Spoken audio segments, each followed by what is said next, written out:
So from that perspective, I don't really see what's going on across the country as all that surprising. To me, it seems like an eruption of something that's been simmering of pain and trauma and frustration for 2 long years. And governments have not been listening to that pain and trauma, despite having rapid tests, vaccines, and all different types of tools and scientific knowledge.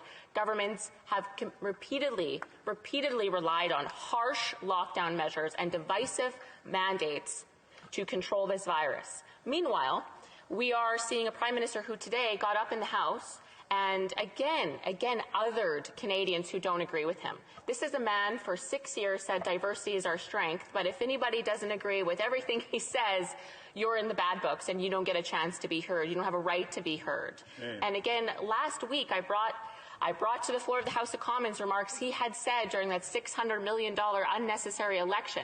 He said so many times before he called that election, vaccines for all those who want them, vaccines for all those who want them. It's a choice. He said that repeatedly, must have said it 1,000 times. And then within days of calling that election, he was yelling into a microphone at a Liberal rally that you have the right not to get vaccinated, but you don't have the right to sit next to someone who is. So to me, that doesn't really seem like someone. What did he say in his remarks today? He said, this is not a fight against one another, it's a fight against the virus. Those remarks, Mr. Speaker, suggest very different. Very different. So when it comes to an election and scoring political points and winning votes, the Prime Minister is very happy to divide Canadians and pit them against each other for their different personal health views.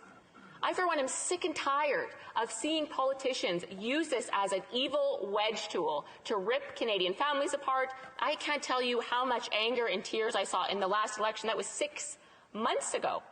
And now it's even worse.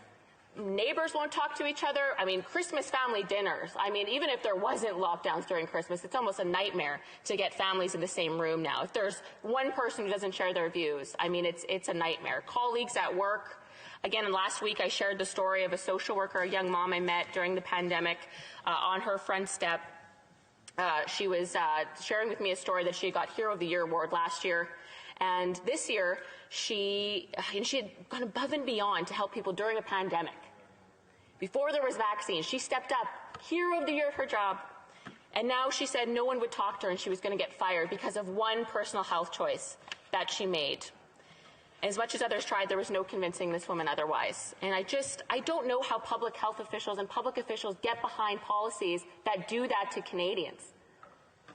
We are one of the most vaccinated countries in the world. And this government continues to use that as a bludgeon to get people to submit to their policies.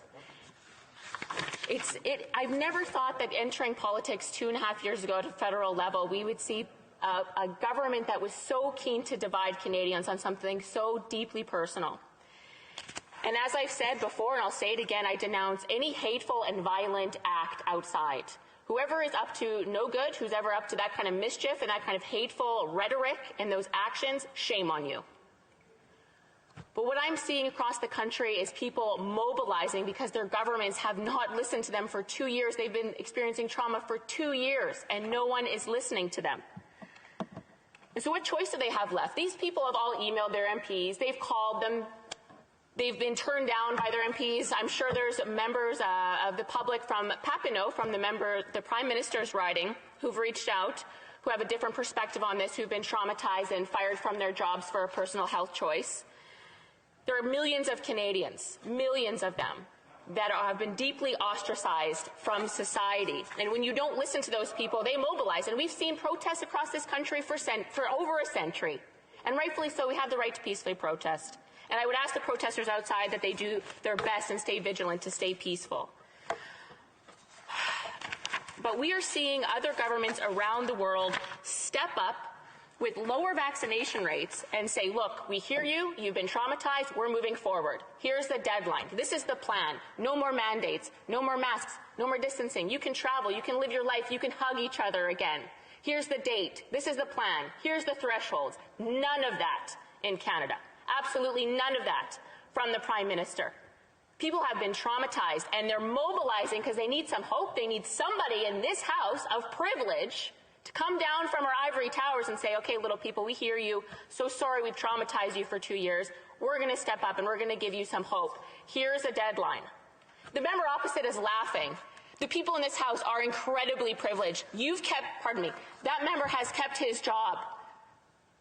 Thousands of Canadians have lost their job, and he's laughing about his own privilege. What has he done to serve members that are marginalized during this pandemic in his community, Mr. Speaker, but laugh at them in this House of Commons? Shame on that member. I would ask this government to do everything they can. I asked them this 2 years ago in the House. Go to other countries, see what they're doing. What are the best practices? How is it that other highly advanced, developed nations like the UK, Ireland, the Netherlands, Norway, Denmark, Germany, Sweden, Switzerland, the United States, how is it that they have all the same tools we have, they have all the economic resources we have, their citizens have done all the work and made all the sacrifices? Why is it that those citizens get a plan for hope of when we get back to normal, when we get our lives back, when the people outside, you think they want to be here, Mr. Speaker? Those people don't want to be here. They want to be working, but that right was taken away from them. When is there going to be a plan from this Prime Minister? When is there going to be compassionate leadership to say, this is it, you've done the work, here's the tools, we're moving forward? Our public health doctors have told us as well, it's time to move forward. It's time to revisit these harsh mandates and divisive policies.